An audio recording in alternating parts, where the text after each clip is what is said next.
여러분 안녕하세요. 보고 듣기만 해도 알 수 있는 완전 초보를 위한 포토샵입니다. 레이어의 기본 개념에 대해서 알고 있다고 하시더라도 막상 활용을 하려면 막막한 경우가 많습니다. 지금부터 레이어의 부가적인 다양한 기능들과 실제 적용해서 활용하는 방법을 알아보도록 하겠습니다.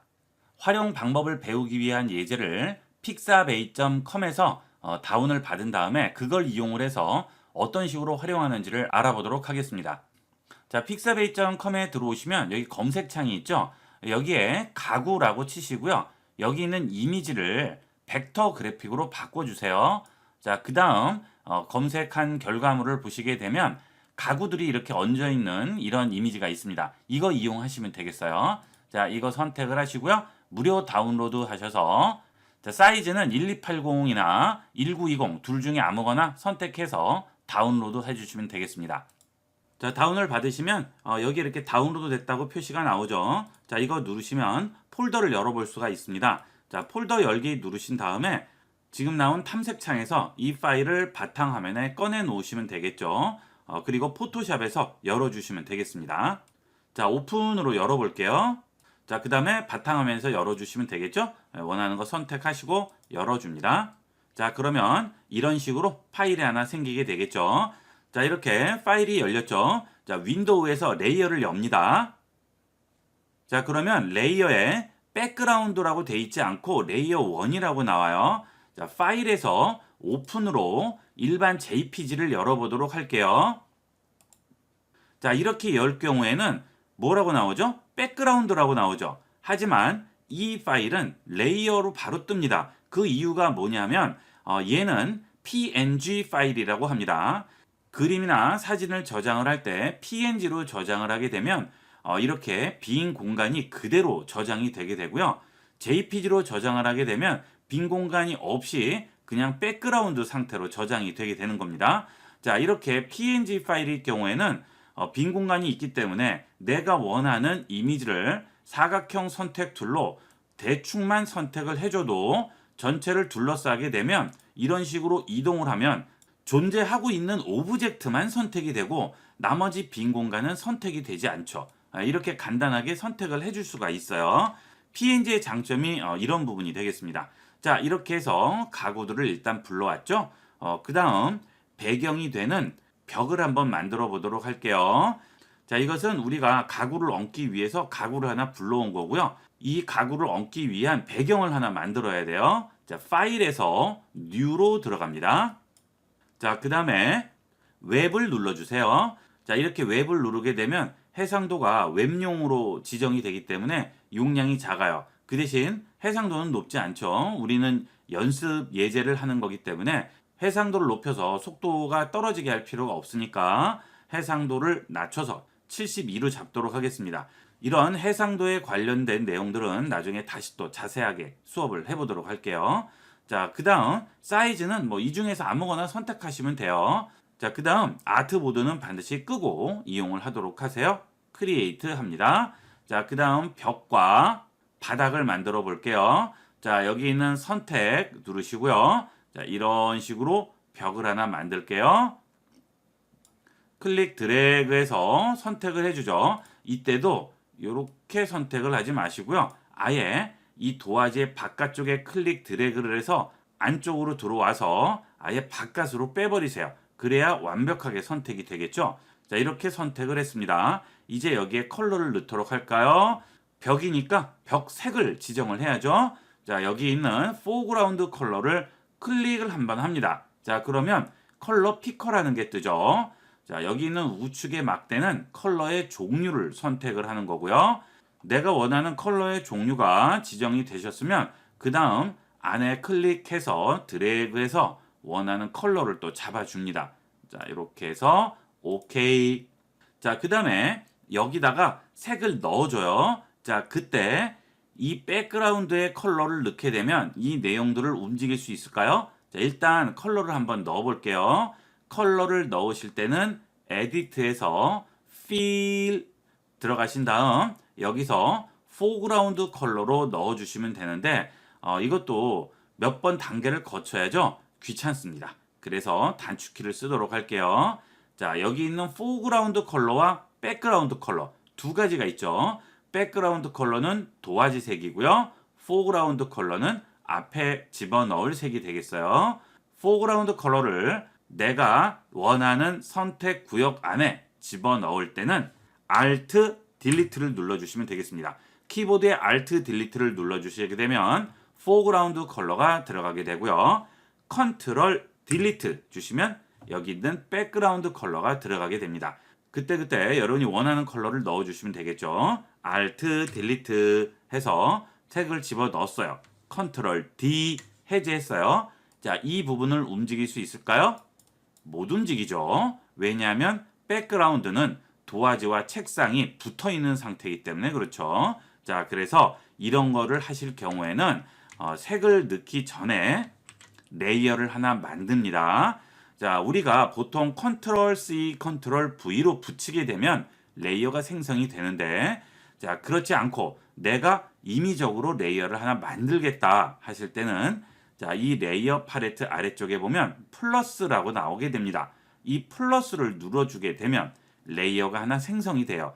빈 공간이 하나 있는 거죠. 투명한 아크릴판이라고 생각하시면 됩니다.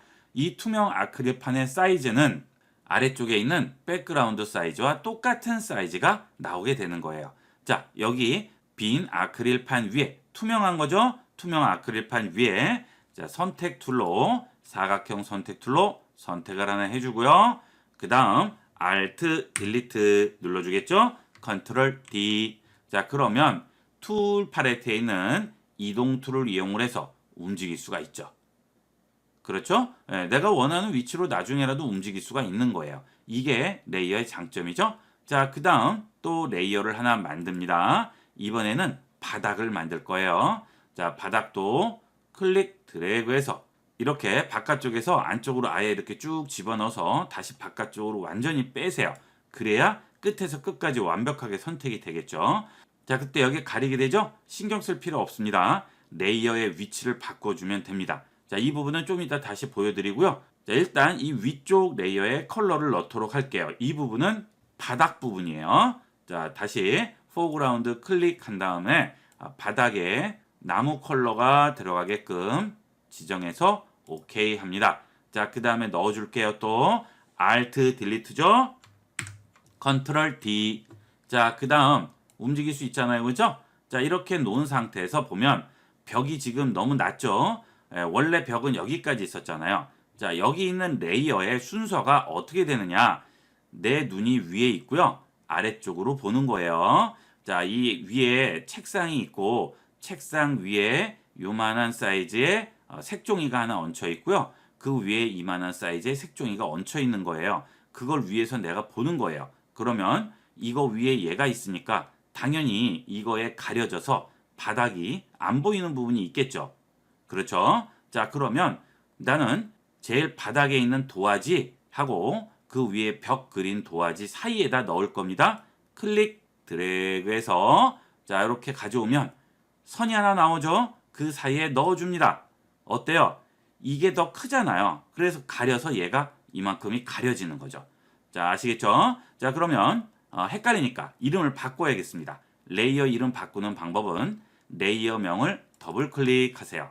자, 그러면 반전이 되죠? 여기에 벽이라고 씁니다. 자, 그 다음 여기는 바닥이라고 쓸게요. 자, 됐네요. 그죠? 간단하게 배경되는 걸 하나 만들어 줬어요. 자, 이제 여기서 가구들을 가져올게요. 침대부터 여기 있는 화장대까지 전부 한번 들고 와 볼까요? 화장대를 들고 올게요. 자, 이렇게 선택을 적당히 하시고 컨트롤 C, 그 다음 여기 와서 컨트롤 V. 그러면 레이어가 당연히 하나 들어오겠죠? 자, 이 방법이 있고요. 또 하나는 지금 여기 선택돼 있죠? 자, 이거 이동 툴로 클릭하세요. 그 다음 들고 쭉 가셔서 자, 우리가 옮길 파일이 있겠죠? 그 탭 위에 얹으면 탭이 활성화가 되죠. 이때 들고 와서 마우스를 바닥에 얹어보면 플러스라는 표시가 보이게 됩니다. 자, 그 다음에 마우스에 손을 놓는 거예요. 그러면 얹혀지죠. 편리한 걸로 하시면 되겠습니다. 자, 이렇게 해서 화장대를 하나 만들었습니다. 됐네요. 자, 그 다음에 여기에 의자도 하나 놔야 되겠죠? 네, 의자도 또 이렇게 해서 드래그 한 다음 컨트롤 C 여기다가 컨트롤 V. 자, 그 다음에 이렇게 들고 와서 얹을게요. 이렇게 얹으면 자, 이 의자가 책상을 가리게 되죠. 자, 나는 싫어요. 의자가 뒤에 있고 책상이 앞에 있고 싶어요. 자, 그럼 어떻게 한다고요? 레이어 들고 그대로 위치만 바꾸면 됩니다. 자, 아주 간단하죠? 직관적으로 이용하시면 돼요. 이렇게 하면 될까? 됩니다. 그냥 들고 움직이면 돼요. 우리가 일상에서 이런 종이들 얹어서 뭐 만들듯이 그대로 이용하시면 되는 겁니다. 자, 그 다음에 여기 있는 침대도 가져와 보겠습니다. 자, 선택하고 컨트롤 C, 그 다음 여기다 컨트롤 V. 그렇죠? 자, 그 다음 요것도 또 위치를 이런 식으로 옮겨 주겠습니다. 됐네요. 자, 그 다음 다시 여기로 가서요. 자, 이번에도 또 원하는 거 움직여 줘야겠네요. 자, 아까 우리가 화장대 같이 만들기로 했죠? 네, 컨트롤 C, 그 다음 여기다 컨트롤 V. 자, 그 다음 이렇게 화장대 같이 얹어 줄게요. 자, 화장대 얹으니까 이게 떠 보이죠? 네, 이걸 좀 올리고요. 그 다음에 화장대도 좀 올리겠습니다. 자, 그리고 의자도 이렇게 놓는데 의자가 그러면 이쪽으로 나와야죠. 자, 의자를 움직여야 되는데 자, 여기서 의자가 뭔지 헷갈려요. 어떤 게 의자인지 자세히 봐야 되죠. 자, 그럴 때는 앞에 보면 뭐가 보이죠? 눈이 있습니다. 이 눈을 끄면 잠시 가려져요. 그렇죠? 이렇게 해서 확인하면 금방 확인을 할 수가 있겠죠? 자, 이게 어디 위로 올라가야 되죠? 쭉 들어다가 이 위에 있는 화장대 모양 앞으로 옮겨야 되겠어요. 됐습니다. 자, 간단하게 옮겼죠? 그 다음에 내가 이 침대를 옮기고자 할 때 침대를 여기 있는 이동 툴로 잡고 움직이면 어때요? 레이어가 원래 이게 아니었어요. 이거였죠. 하지만 침대를 잡는 순간 레이어가 바뀌죠. 그래서 움직이게 됩니다. 자, 그런데 만약에 다른 레이어가 선택되어 있을 때 내가 원하는 레이어를 옮길 때 옮겨지지 않는다. 선택된 레이어가 옮겨진다 할 때는 자, 위에 상단 컨트롤 패널을 보시면 오토 셀렉트라고 있습니다. 이 오토 셀렉트는 이 레이어 중에 어떤 게 선택돼 있던지 간에 내가 클릭한 레이어로 자동으로 바뀌어요. 그런데 이게 꺼져 있으면 어떻게 되느냐? 자, 이 레이어가 선택돼 있으면 지금 내가 이 레이어를 자꾸 움직이려고 그냥 이렇게 움직이면 어떻죠? 선택된 레이어의 물체가 움직이죠. 그 레이어를 직접 안쪽에서 움직이지 않아도 아무데나 잡고 움직여도 무조건 선택된 레이어에 있는 오브젝트만 움직이게 돼요. 자, 근데 불편하죠.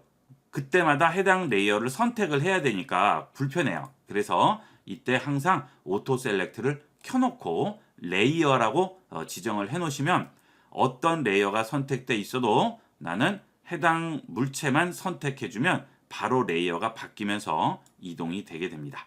아주 간단하게 만들 수가 있어요. 자, 그 다음 다시 또 자, 이렇게 서랍장 같은 거 가져와서 얹어줄게요. 그죠? 전부 다 뭐로 하죠? 컨트롤 C, 컨트롤 V로 붙여주시면 되는 거예요. 자, 그 다음 옆에 협탁도 하나 가져올게요. 자, 컨트롤 C, 컨트롤 V 하셔서 자, 이 옆에다가 하나 놓겠습니다. 그쵸? 그 다음 소파도 하나 들고 올게요. 컨트롤 C, 컨트롤 V 얹으신 다음 자, 이렇게 소파도 하나 놨습니다. 자, 아주 쉽게 만들 수 있죠? 자, 이 레이어는 종이를 오려서 내가 원하는데 그냥 얹는다고만 생각하시면 됩니다. 개념이 굉장히 간단한 거예요. 그 대신 좀 더 편리하게 사용해주기 위한 여러 가지 기능들이 있겠죠. 자, 그 다음은 필요 없는 레이어가 있겠죠. 아, 나는 이거 괜히 얹었어요. 모양이 이상해요. 그걸 지우고 싶어요. 자, 그럴 때는 해당 레이어 선택을 합니다. 그 다음에 눈을 껐다가 다시 켜봐요. 이거네요. 자, 이거를 들고 클릭 드래그해서 아래쪽에 있는 휴지통에다가 넣습니다. 그러면 해당 레이어는 지워지게 됩니다. 다시 살릴 수는 없죠. 컨트롤 G 해서 다시 살리는 방법 외에는 없어요. 자, 이렇게 해서 지울 수가 있고요. 자, 그 다음에 여기 있는 화장대와 거울은 항상 같이 움직여야 되겠죠. 화장대가 여기 있는데 거울은 여기 있고 이런 건 안 되잖아요. 자, 두 가지의 레이어가 항상 동시에 움직여야 된다. 그럴 때는 그 두 가지 레이어를 합칠 수가 있습니다. 자, 일단 화장대부터 볼까요? 어디 있죠? 이건가요? 요거네요. 그렇죠? 자, 그러면 이거와 그 다음에 여기 있는 거울은 항상 같이 따라서 움직여야죠. 자, 이 두 개를 하나로 묶을 수가 있어요. 자, 이 상태에서 Shift 누르고 레이어를 또 선택을 해줍니다. 그러면 두 가지의 레이어가 딤드가 되죠. 자, Shift 누르고 이렇게 원하는 레이어를 여러 개를 동시 선택을 할 수 있고요. 자, 그 다음에 나는 이 4번과 6번 레이어를 동시 선택하고 싶다 할 때 Shift 누르고 찍으면 중간에 있는 것까지 같이 선택되잖아요. 자, 나는 이거하고 이것만 선택하고 싶다. 그럴 때는 컨트롤입니다. 컨트롤 누르고 찍으면 자, 이런 식으로 건너뛰어서도 선택이 가능하죠. 자, 계속 컨트롤 누르시고 찍으시면 되는 거예요. 자, Shift를 누르고요. 이 레이어와 이 레이어를 동시 선택을 했어요. 눈을 켜고 꺼보면 알 수가 있죠? 이 두 개의 레이어를 합치겠습니다. 우측 버튼 누르세요. 자, 그러면 여기에 머지 레이어라고 있어요. 이 머지 레이어는 색종이를 오려서 두 개를 얹어 놓은 거를 하나로 붙여버리는 겁니다. 자, 머지 레이어를 해볼게요. 지금 현재 두 개가 각각 레이어로 돼 있죠? 자, 우측 버튼 클릭을 하시는데 여기는 아이콘 부분을 클릭하면 안 떠요. 자, 옆에 있는 부분이에요. 여기 클릭을 하시면 이렇게 나오게 되죠. 메뉴들 중에서 머지 레이어를 해줍니다. 그러면 두 개가 합쳐집니다. 이렇게 합쳐지게 되면 들고 움직이면 무조건 같이 움직이겠죠. 투명 아크릴판 위에 원래 따로따로 얹혀 있던 거를 두 개를 한 아크릴판 위에다 그냥 얹어준 거죠. 자, 이제부터는 이 두 개는 항상 같이 움직인다. 기억하시면 되겠습니다. 자, 이런 것들이 이 레이어를 이용하기 위한 기본 활용법이고요. 부가적인 다양한 기능들이 되겠습니다. 자, 이 정도를 이용하실 수 있다면 여러분은 레이어로 얼마든지 간단한 합성은 하실 수가 있어요. 지금 이 예제는 레이어 익히기에 가장 좋은 예제가 되겠어요. 자, 이 픽사비에서 가져온 이 그림은 이분이 무료로 올려놓은 거죠. 출처 안 밝혀도 되고 상업적인 용도로도 사용 가능하도록 올려놓은 겁니다. 이분 덕분에 우리가 이런 예제하기에는 아주 도움을 많이 받는 거니까 감사한 마음으로 다운을 받아서 쓰시면 되겠고요. 여기에 보시면 여러 가지가 있어요. 또 이런 것도 있죠. 자, 이것도 다운을 받아서 지금 우리가 만든 이 예제에 여기 벽에다가 이렇게 붙여도 되겠죠. 그러면 여러분이 다양하게 연습을 해볼 수가 있습니다. 많이 한번 활용해서 연습해 보도록 하세요. 이렇게 해서 완전히 익숙해지셔야만 포토샵을 자유자재로 활용할 수가 있습니다. 이번 시간은 레이어의 부가적인 다양한 기능들과 활용하는 방법에 대해서 알아봤습니다. 이번 시간은 여기까지 하도록 하겠습니다. 감사합니다.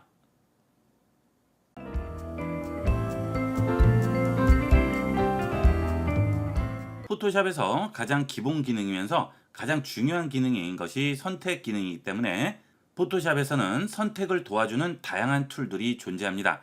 이번 시간은 여러 가지 선택 툴의 종류에 대해서 자세히 알아보도록 하겠습니다.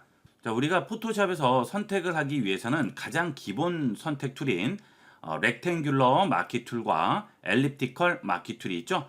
여기 있는 렉탱귤러 마키 툴은 사각형 선택이고요. 그 다음 엘립티컬 마키 툴은 원형 선택이 되겠습니다. 자, 그 다음에 라쏘 툴이 있죠. 이 라쏘 툴은 내가 마음대로 내가 원하는 구역을 내가 원하는 모양대로 선택하는 게 라쏘 툴인데요. 자, 이 라쏘 툴은 단점이 자, 이런 식으로 마우스로 손으로 그리듯이 선택을 하는 것이기 때문에 정교한 선택이 좀 힘들 수도 있어요. 자, 그래서 여기에는 폴리곤 라쏘 툴이라는 게 있습니다.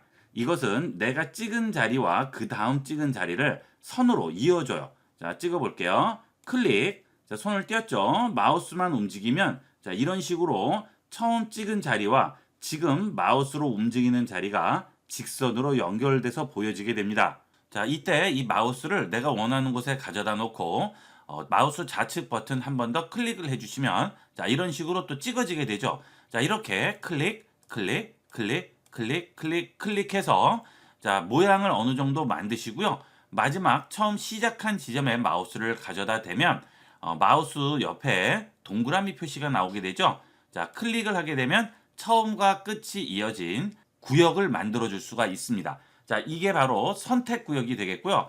이때 이동 툴을 이용하면 그대로 또 움직일 수가 있겠죠.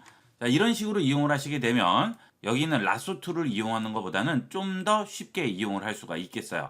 자, 이거는 길게 연결을 했을 때고 이렇게 하지 않고 짧게 연결하면 어느 정도 곡선도 전부 가능하겠죠. 자, 예를 들어서 여기 있는 망고 부분을 선택을 한다고 할 때는 이런 식으로 클릭, 클릭, 클릭, 클릭, 클릭. 자, 이렇게 아주 가깝게 선택을 해주시면 우리가 라sso 툴로 그냥 그려서 꾸불꾸불하게 연결되는 것보다는 좀 더 정교한 모양이 가능하게 되겠습니다.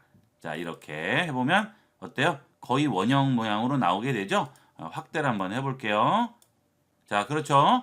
자, 그래서 여기는 폴리곤 라쏘를 이용을 하실 때 이렇게 길게 찍으시면 직선하고 직선이 돼서 각이 나오게 되겠지만, 자, 이렇게 하지 않고 짧게 주시면 원형 모양으로 우리가 만들어 줄 수가 있습니다.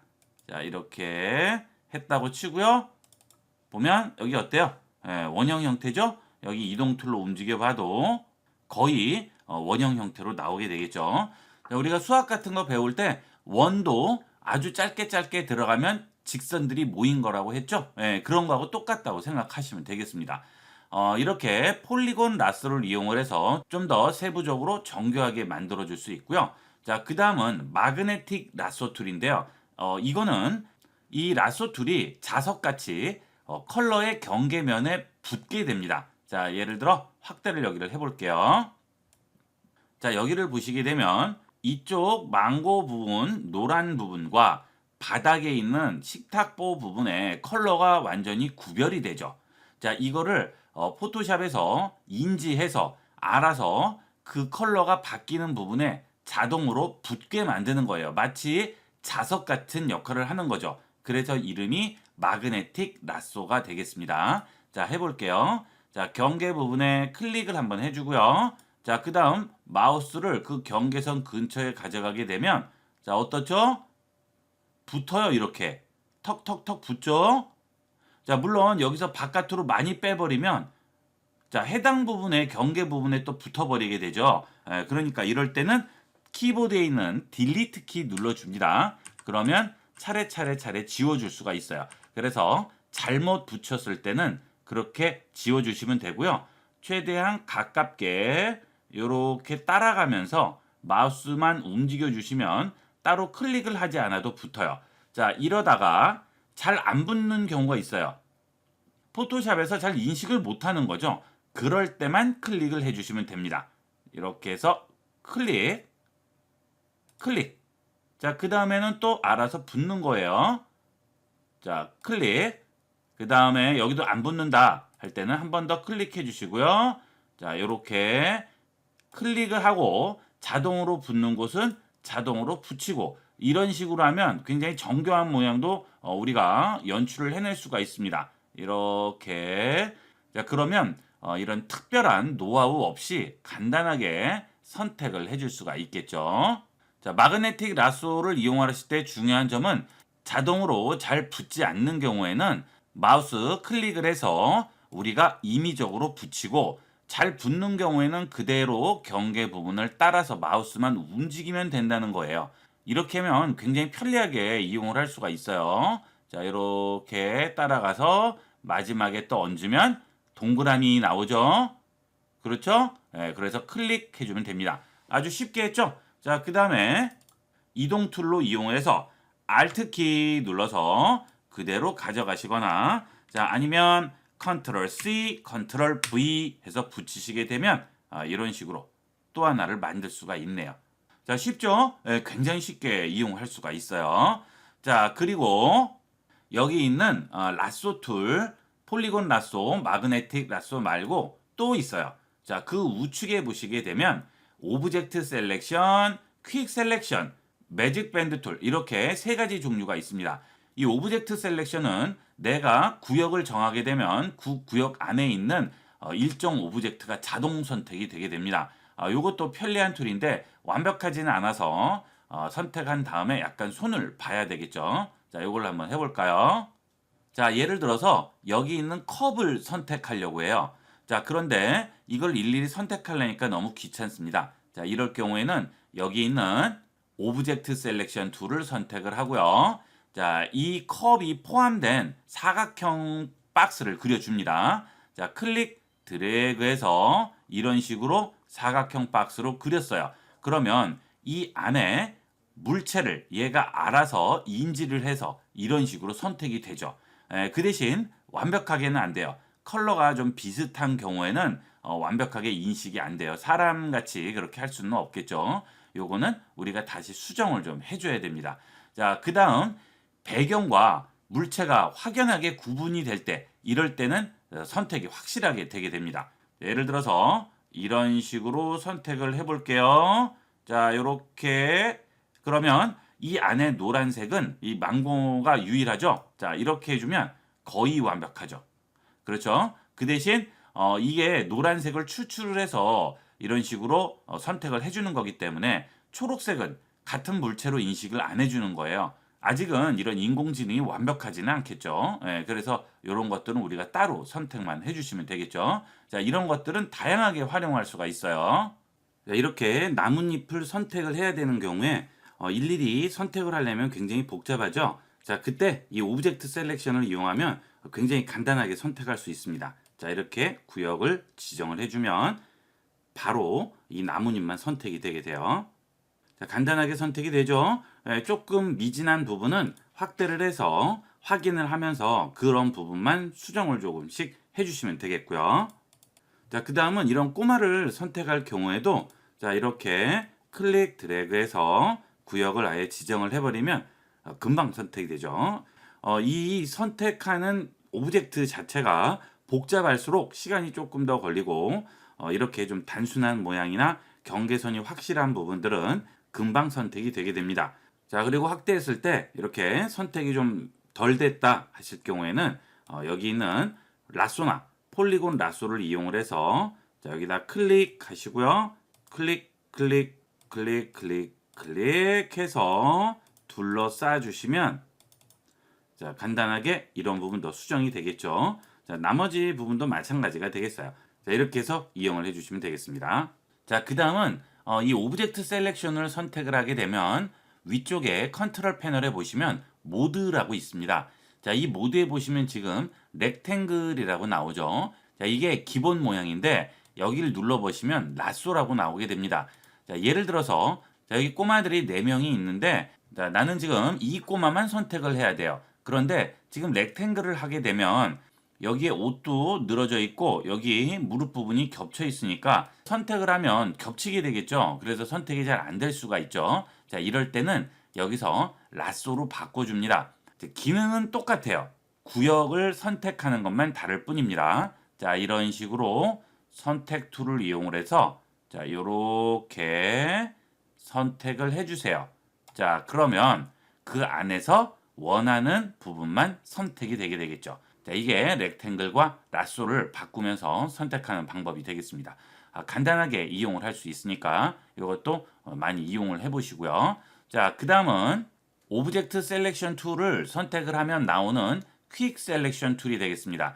이 퀵 셀렉션 툴을 선택을 하게 되면 자, 이게 붓하고 선택되는 구역 모양이 나오고요. 요거는 플러스고 요거는 마이너스가 나오고 여기 있는 브러쉬 모양이 나오게 되는데요. 자, 이거는 마우스를 그림 위에 가져오게 되면 이렇게 타겟 표시가 하나 나오게 되죠. 이 타겟 표시를 찍은 자리와 비슷한 주위의 컬러가 선택이 되는 거예요. 자, 섬세하게 선택할 부분은 이 타겟 표시를 작게 하는 거고요. 좀 더 넓은 구역에서 선택을 해야 할 때는 여기 있는 크기 버튼을 눌러서 사이즈를 올리면 됩니다.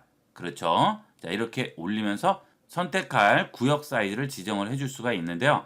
이것은 브러쉬와 연동이 되는데 브러쉬는 아직 배우지 않았기 때문에 여기는 사이즈만 보도록 하세요. 자, 사이즈를 적당히 주시면 여기서 크기를 확인할 수가 있죠. 자, 이렇게 해서 클릭하고요.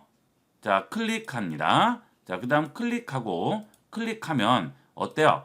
그 주위에 비슷한 색들이 선택이 되죠. 자, 이런 식으로 선택을 해줄 수가 있어요. 그러면 자, 점점점 구역이 넓어지게 되죠. 이렇게 해서 선택을 하는데 물론 지금 찍는 크기가 클수록 좀 더 비슷한 색들이 선택이 되게 돼요. 자, 그러니까 섬세하게 선택을 하실 때는 사이즈를 좀 줄이시고요. 자, 그 다음에 다시 해볼게요. 클릭, 드래그를 해서 자, 색깔이 있는 곳에 계속 이런 식으로 긁어주게 되면 그대로 선택 범위가 넓어지면서 선택이 되게 되죠.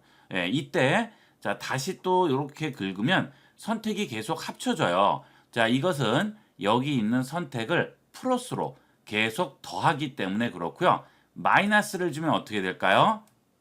이런 식으로 빠집니다. 자, 마이너스로 드래그를 해서 선택을 제외시켜 주면 그 제외되는 구역은 지금 선택된 구역 부분에서 빠지게 되겠죠. 자, 이렇게 해서 여러분이 원하는 구역만 선택을 하게 되는 거예요. 자, 이렇게. 자, 이게 플러스 마이너스 선택이고요. 이것은 그냥 선택이 되겠습니다. 이때는 클릭을 하면 여기는 해제되죠. 우리가 일반적으로 선택하는 클릭했을 때 먼저 번이 해제되는 방식과 똑같은 게 지금 여기 있는 이 부분이 되겠어요. 자, 그러면 퀵 셀렉션으로 어떤 식으로 선택하는지 보도록 할게요. 자, 예를 들어서 이 퀵 셀렉션을 이용을 해서 플러스를 누르고요. 자, 이런 식으로 선택을 합니다. 쭉 선택을 했어요. 이렇게. 자, 그 다음 여기도 이렇게. 자, 그러면 넘치는 부분이 생기죠? 자, 그러면 확대합니다. 자, 그 다음에 여기를 빼야 돼요. 그죠? 그러면 다시 퀵 셀렉션에서 마이너스를 누르고요. 자, 요렇게 조금씩 해줍니다. 클릭해서 드래그를 이렇게 해버리면 안까지 먹어 들어가 버리기 때문에 자, 선택을 해제를 할 때는 조금씩 클릭 해주세요. 자, 그 다음에 마이너스 누르고 이 부분도 조금씩 빼주시고요. 다시 빠져버렸으면 여기 다시 클릭해서 자, 근처 부분을 적당히 찍어주시면 되겠죠. 자, 이렇게 해서 좀 더 섬세하게 선택을 하고 해제를 해주게 됩니다. 자, 여기 안쪽 부분 빼야 돼요. 그죠? 왜냐하면 자, 이 부분을 들고 움직였다고 하면 자, 이 부분이 뚫려야 되는데 지금 뚫리지가 않잖아요. 손잡이 안쪽은 뚫려야 되죠? 그러니까 이런 경우는 확대를 해서 자, 여기 있는 마이너스를 이용을 합니다. 그래서 클릭해서 조금씩 빼주는 거죠. 자, 그런데 여기 많이 빠져버렸네요. 그럼 다시 플러스 누르고요. 조금씩 클릭을 한 번씩 해주세요. 자, 이렇게 여러 번 하시다 보면 여러분이 원하는 구역만 정확하게 선택을 할 수가 있습니다. 자, 그 다음 여기도 빼주고요. 자, 그 다음 다시 플러스로 여기를 찍어줍니다. 자, 이렇게 하면 여러분들이 일일이 다 선택을 하는 것보다는 조금 더 빠르고 편리하게 이용을 할 수가 있습니다. 이 퀵 셀렉션을 선택을 할 때 더하거나 빼는 부분에 이렇게 안쪽으로 많이 집어넣어 버리면 구역이 넓어지니까 조금씩 조절을 할 때는 그 근처에 놓고 찍으시면 되는 거예요. 자, 그 다음 컵 부분에 입이 닿는 부분이네요. 그죠? 여기도 퀵 셀렉션으로 플러스로 이런 식으로 조금씩 넣어주면 되겠어요. 자, 여기 마이너스로 빼줍니다. 그렇죠? 됐습니다. 자, 그 다음 여기 있는 이동 툴을 이용을 하고 Alt 키를 눌러서 드래그해서 여기다 하나 얹어 놓을게요. 자, 그러면 이런 식으로 컨트롤 D. 자, 똑같은 걸 두 개를 얹어 줄 수가 있죠. 간단하죠? 굉장히 쉬워요. 여러분들도 얼마든지 할 수 있습니다. 자, 그 다음 매직 밴드 툴이라고 있습니다. 이 매직 밴드 툴은 퀵 셀렉션하고 좀 비슷한데 자, 이 매직 밴드 툴을 선택을 하면 이렇게 마술봉이 나오게 됩니다. 이 마술봉으로 내가 원하는 구역을 클릭을 하세요. 자, 그러면 이렇게 선택이 되죠. 자, Shift를 누른 상태에서 찍으면 합쳐져요. 자, 이렇게 해서 지금 찍은 자리와 비슷한 주위 부분이 전부 선택이 되는 거예요. 그렇죠? 자, 그런데 여러분이 지금 보셔서 아시겠지만 기능들이 좀 비슷비슷해요. 여러분이 이용을 하실 때 그 상황에서 제일 적합한 툴을 이용을 해주시면 됩니다. 이 매직 밴드 툴, 마술봉은 컬러가 확연하게 구분되는 그런 곳에 쓸 때 제일 적합한 게 되겠어요. 자, 예를 들어서 이런 경우죠. 자, 이런 경우에는 마술봉으로 찍어주게 되면 Shift 눌러서 찍으면 자 이런 식으로 선택이 되죠. 클릭해서 자 선택이 안 되는 부분이 없도록 전부 이렇게 다 찍어주면 되겠죠. 자 되죠? 이런 식으로 선택하면 되고요. 자 그 다음에 이렇게 선택을 할 때 자 확대를 좀 해볼게요. 자 이 마술봉으로 선택을 할 때 지금 찍는 위치 있죠? 그 위치에 있는 컬러와 비슷한 주위 컬러가 선택된다고 했는데 그러면 어느 정도까지 비슷한 색을 인정할 것이냐라는 문제가 있겠죠. 자, 이게 톨러런스입니다. 이 톨러런스 값이 올라가면 대충만 비슷해도 전부 같은 색으로 인식해요. 이게 낮아지면 완전히 같아야만 같은 색으로 인정하는 거죠. 자, 예를 들어서 1을 줬어요. 찍으면 아주 작은 구역만 선택이 되죠. 자, 완전히 같은 컬러만 지정이 되기 때문에 이런 식으로 나옵니다. 이렇게 너무 낮은 수치를 주면 선택을 할 때 클릭을 굉장히 여러 번 해야 되는 문제가 생겨요. 클릭 계속 찍어야죠. 자, 그럼 불편하죠. 그러니까 이런 경우는 이 톨러런스 수치를 좀 높이면 편리하게 되겠죠. 자, 그 다음 클릭을 해주면 범위가 좀 더 넓어집니다. 이런 식으로. 그렇죠? 그 다음 자 이게 많이 높아지면 어떻게 될까요? 100 정도 해볼게요. 클릭. 자 그러면 여기까지 전부 선택되죠? 자 좀 더 높여볼까요? 200. 선택이 안 됐나요? 자 아닙니다. 바깥쪽까지 다 선택되죠? 자 대충 비슷해도 전부 같은 색으로 인식하는 거예요. 그래서 몽땅 선택이 되는 거죠. 자 이렇게 높으면 안 되겠죠? 자, 우리가 이 마술봉을 쓰는 이유는 정확하게 원하는 부분만 선택을 하려고 하는데 이런 식으로 대충 다 선택이 돼버리면 안 되죠. 이거는 적당히 여러분이 수치 값들을 바꿔가면서 지금 선택이 어느 정도 잘 되는지 보시면서 이용을 해주셔야 되겠어요. 이게 톨러런스 값과 마술봉이 되겠습니다. 자, 지금 선택 툴을 여러 가지를 봤는데요. 이 선택 툴이 많은 이유가 그만치 포토샵에서 선택할 일이 많으니까 그래요. 자, 이런 것들은 한 번씩 다 이용해 보시고요. 완전히 자기 걸로 만들도록 하세요. 자, 이번 시간은 선택 툴의 여러 가지 다양한 종류에 대해서 알아봤습니다.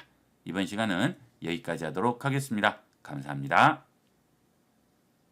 보기만 해도 알 수 있는 완전 초보를 위한 포토샵 2021 브러쉬 툴의 기본 사용법에 대해 알아보도록 하겠습니다.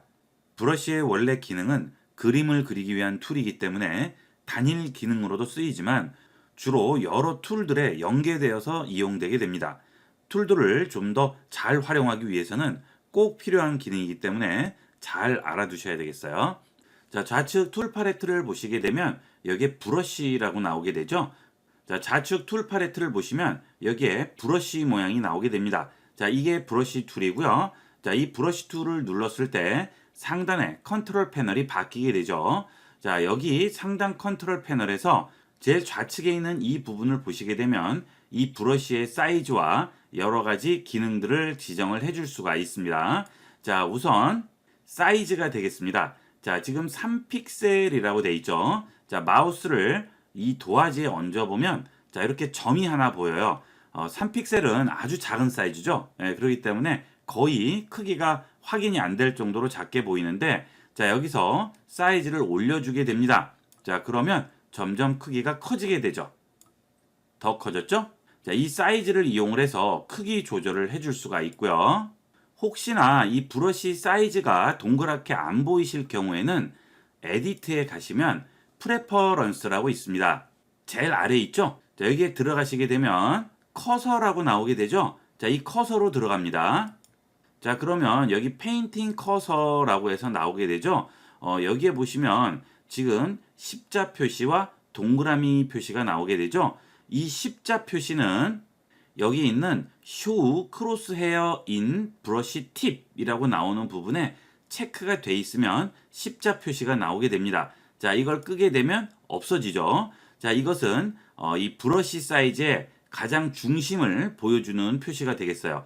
이 십자 표시는 되도록이면 켜고 이용을 하시고요. 자, 그 다음에 스탠다드라고 돼 있는데 여기를 체크해 주면 내가 선택한 브러쉬 툴 모양이 마우스 커서로 나오게 됩니다. 근데 이거는 좀 불편해요. 그러니까 이거는 되도록이면 노멀 브러쉬 팁으로 바꿔서 이용을 해주시면 되겠어요. 자, 보통 이게 스탠다드로 돼 있거나 그 다음에 그 아래 걸로 선택이 돼 있으면 이런 식으로 나옵니다. 자, 이렇게 돼 있으면 브러쉬 쓰기가 좀 불편하니까 요거를 노멀 브러쉬 팁으로 바꿔주시고요. 크로스헤어 인 브러쉬 팁 요것도 체크해 주도록 하세요. 자, 그 다음 오케이 해주시고 포토샵을 껐다가 다시 키시게 되면 이제 커서가 바로 보이실 거예요. 자, 그 다음 이 상태에서 툴 팔레트에 있는 포그라운드 컬러 있죠? 자, 아래쪽은 백그라운드 컬러, 위쪽은 포그라운드 컬러입니다. 자, 여기를 클릭을 하시고 원하는 컬러를 여러분이 선택을 하신 후에 그 컬러의 밝기를 지정을 하는 거죠. 자, 이렇게 여러분이 원하는 컬러를 일단 잡아주세요. 자, 그 다음 OK 하신 다음에 여기에 클릭 드래그를 하면 이런 식으로 우리가 브러쉬로 칠하듯이 칠해지게 되겠죠. 자, 이때 이 브러쉬의 가장 기본적인 형태가 지금 이 상태가 되겠고요. 자, 그 다음 여기서 하드니스 수치를 조절하면 이 경계 부분을 조절을 해줄 수가 있어요. 자, 하드니스가 낮아지게 되면 그려주게 되면 이런 식으로 경계 부분이 뿌옇게 나오고요. 이렇게 되면 딱 끊어져서 나오게 되죠. 자, 그 부분이 하드니스가 되겠습니다. 자, 그래서 이 하드니스를 이용을 해서 딱딱한 선이나 이런 부드러운 선을 만들어 주게 되겠어요.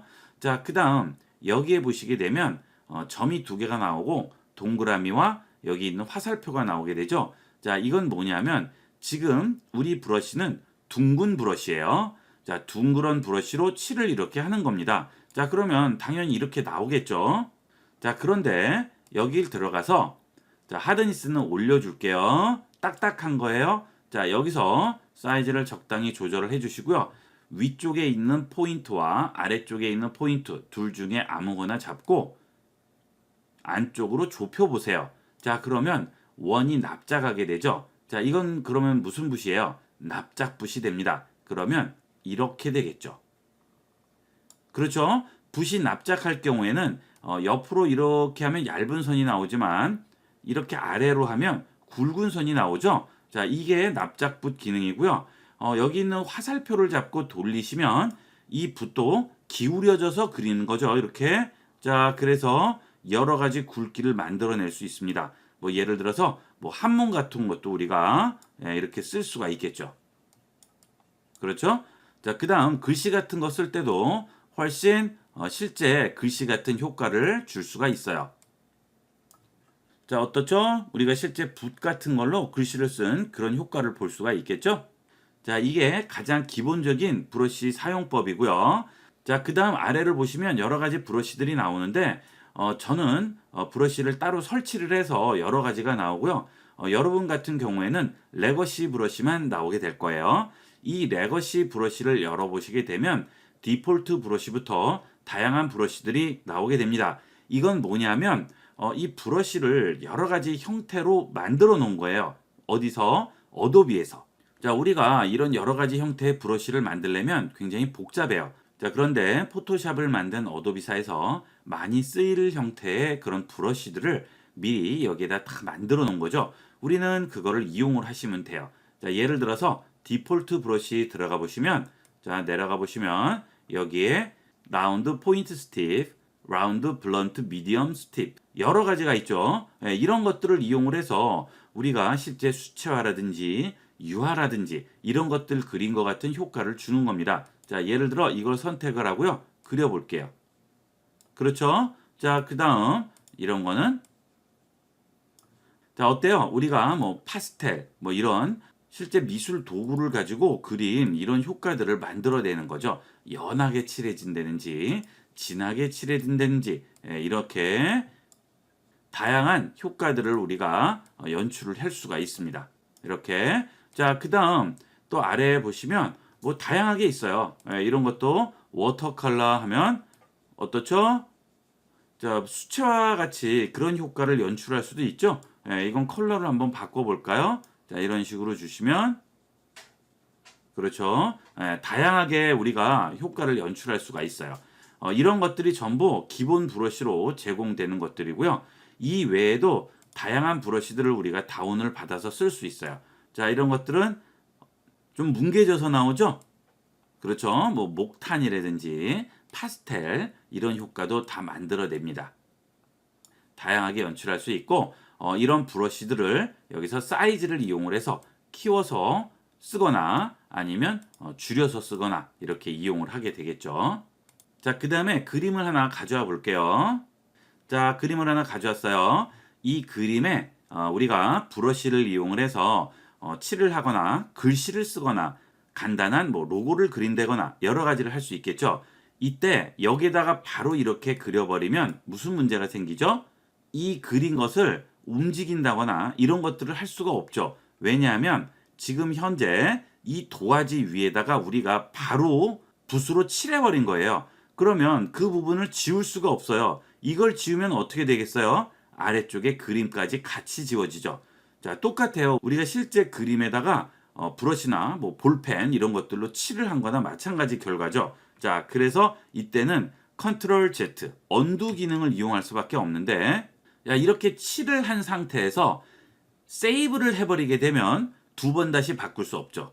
자, 그건 굉장히 위험하죠. 그러니까 자, 뭔가 그림에다가 칠을 한다거나 뭔가 입힌다거나 할 때는 절대 그림 위에다 바로 하지 마시고요. 반드시 레이어를 이용하는 겁니다.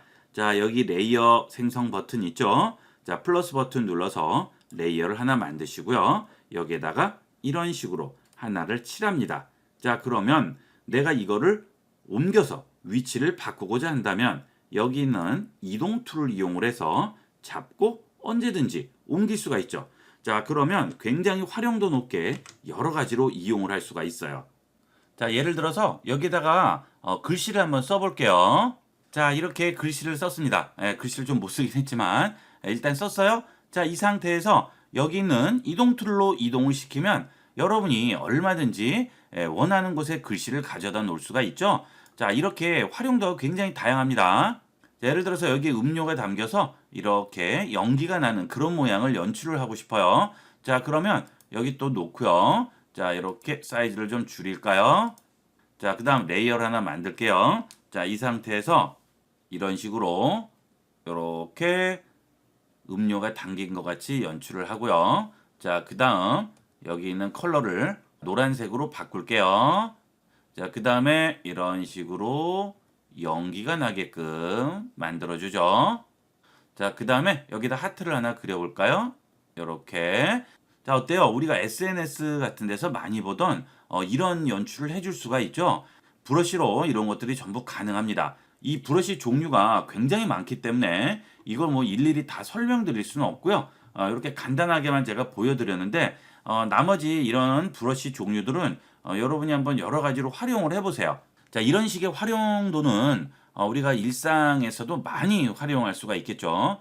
자, 여러분이 스마트폰으로 사진 같은 걸 찍으셨을 때 이렇게 간단하게 메시지나 이런 것들을 넣어서 SNS나 또는 뭐 문자로 이렇게 보내준다거나 또는 내 대문에 이렇게 올려놓으면 아주 센스 있는 그런 연출을 할 수가 있겠죠. 자, 물론 마우스로 이렇게 그리시려면 좀 힘들어요. 힘든데 몇 번 연습을 해보시면 어느 정도 감이 오시고요. 만약에 이런 쪽에 좀 취미가 있으셔서 브러쉬를 이용을 해서 그림을 그린다든가 손글씨를 좀 써보시고 싶으신 분들은 타블렛 같은 걸 하나 구입을 하시면 되겠습니다. 디지타이저 같은 것들을 구입을 하시면 실제 우리가 종이에 쓰는 것 같이 쓸 수가 있어요. 자, 이런 게 타블렛이죠.